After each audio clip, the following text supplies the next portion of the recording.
Yo, what's up, everyone? It's your boy Jack Oates, the GOAT. You either know or you don't. Thank you guys, as usual, as always, for the support that you guys give me. It is unasked for, unneeded, but definitely wanted if you guys rock with it. So thank you again and again and again and again for rocking with me. So today is that fabled Agrippa video that I've been promising. So for this video, this is something I've been sitting on for quite a while now, like way before the Spade arc, honestly. But this seems like the best time to drop this, as we're getting new magic introduced and characters brought back into the series. So what you're looking at right now is called the Magic Square. All right, and this was founded from a man named Cornelius Agrippa, who pretty much gave us all the information on all the Goetic demons that we know of right now, and a lot about magic and almost anything you can think of. He had his hands in it, and has very in-depth knowledge of how these things work in and out. So very highly respected figure, and actually was the physician to Henry the Third, I believe it was. And you'll kind of see what I'm talking about, because I'm going to read part of this manifesto, if you will. It's kind of long, the whole thing, but I'm going to pretty much cut it short because it kind of just reiterates what it already goes over. But I'll just start. So this is a note on the magic squares and the philosophy of Agrippa of Mnemosyne.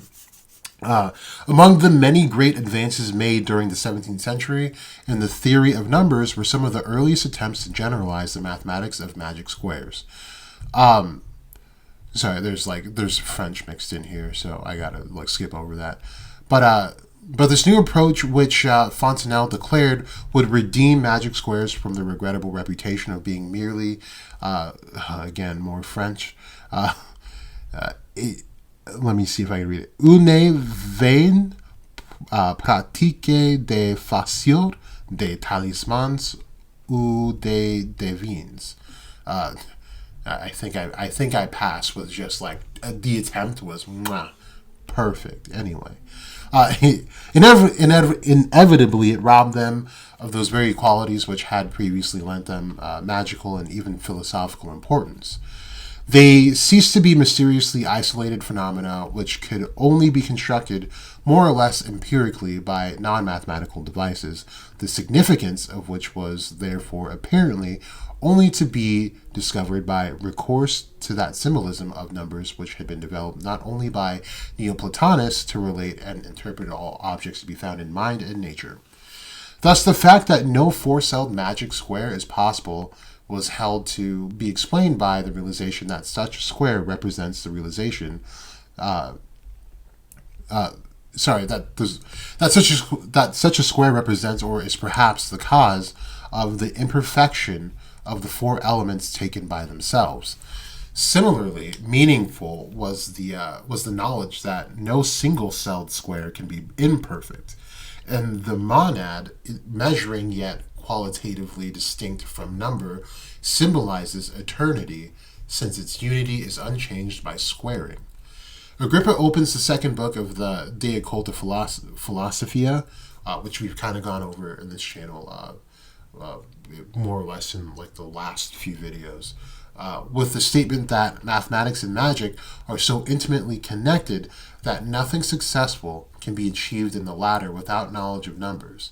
He cites a Pythagorean axiom to the effect that the numbers are more formal, more pure than physical objects, and consequently more actual, and moreover, as they are independent in their essence of these physical objects and do not derive from them, their operations possess in their own right similar qualities and powers to those of the particulars which exemplify them in nature. Agrippa argues that every philosopher, pagan or Christian, has ascribed to numbers some efficacy for good or evil, and invokes a usual list of Neoplatonist authorities in support of the thesis that everything that exists does so in consequence of some number or combination of numbers, from which it draws all its virtues. Thus, the properties of the cinquefoil in counteracting poisons, curing fevers, and expelling evil spirits all result from the quinary which it embodies. So I'm going to stop the reading there. The manifesto goes on. But I do like that they bring in that it can cure fevers, counteracts poisons, and expels evil spirits.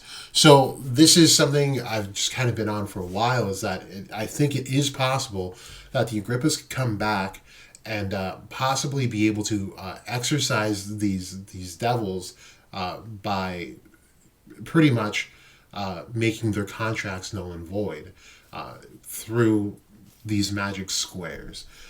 Now, how they're going to work mathematically, Agrippa does go in depth. I don't know how far into this Tabata would go if he does use it, because not a lot of people have actually figured out how to use a magic square or any in-depth ones. So I'd be curious to see how Tabata would do this unless he's cracked the code, which would be insanity. But Agrippa does detail like what some numbers mean. Like, for example, 3 is the moon. I believe 4 is Jupiter. And yeah, it just goes on. So these numbers are directly tied to planets, but more so they're also tied to divinities. So we could essentially through numbers and the power of math and magic, we can cure ailments, expel devils or any evil really, draw upon the powers of celestial bodies and draw upon the powers of the divine as well as elements. So you really, as long as you have the correct arithmetic proportion, you can pretty much do what you want. And what I like about this is that it incorporates the real and the unreal, and it brings them together to create something, as was stated in the manifesto, more actual than the things that already exist. So they become more absolute. I think this is really interesting. Like I said, this video was going to be pretty short, but I think this is something that we could possibly see. And if we do, I'm very, very curious to see what Tabata does with this. Because it would be really broken in a way. But I do also want to emphasize on the fact, like, the Agrippas were more than likely tied to a lot more things than we think of, right? We know that they made the contract with Magicula initially, which is a huge feat, for a family to do.